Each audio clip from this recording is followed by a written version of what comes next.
Hello everyone. आज की कहानी है सच्ची दोस्ती।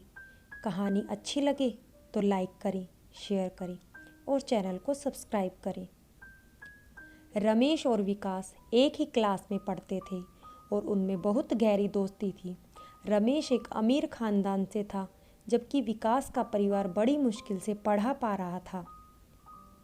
रमेश को विकास की सब बातें और आदतें अच्छी लगती थी, लेकिन एक बात से वो हमेशा नाराज रहता था कि विकास रमेश के साथ कई बार उसके घर गया था, लेकिन विकास उसे अपने घर ले जाने की बात को अनदेखा कर देता।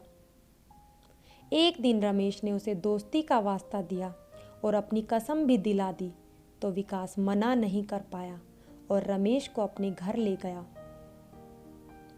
विकास का छोटा सा घर शहर के बाहर खेतों में था, जहां उसके पिताजी दिन रात मेहनत कर सब्जियां उगाते थे और उन सब्जियों को मंडी में बेचकर घर चलाते थे।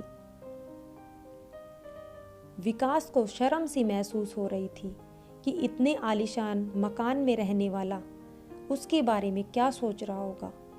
कुछ घंटे वहां रहकर रमेश लौट गया। अगले दिन जब दोनों मिले तो रमेश कुछ चुप था। विकास को लगा कि शायद रमेश उसका घर और हैसियत देख अब मुझसे दोस्ती रखना नहीं चाहता। विकास भी बहुत मायूस हो गया। अब हमारी दोस्ती खत्म ही समझो। कुछ देर ऐसे ही दोनों चुपचाप बैठे रहे। आखिर चुप्पी तोड़ते हुए विकास ने कहा, रमेश, इसलिए मैं तुझे अपने घर नहीं ले जाना चाहता था। तू कहाँ और मैं कहाँ। कहकर विकास उठकर चल पड़ा तो रमेश ने पीछे से आवाज़ दी, विकास, तू सही बोला भाई, तू कहाँ और मैं कहाँ, कुछ मेल ही नहीं खाता। मेरे घर में एयर कंडीशनर है तो तेरे घर सारे जहाँ की खुली हवा। मैं घर की एक ही छत ताकता हूँ और तू खुले आसमान में टिमटिमाते तारे। मेरे घर के बाहर एक गार्डन है और तेरे घर के आसपास हरे भरे खेत। हम खाना खरीद कर खाते हैं और तुम सब अपना खाना खुद पैदा करते हो।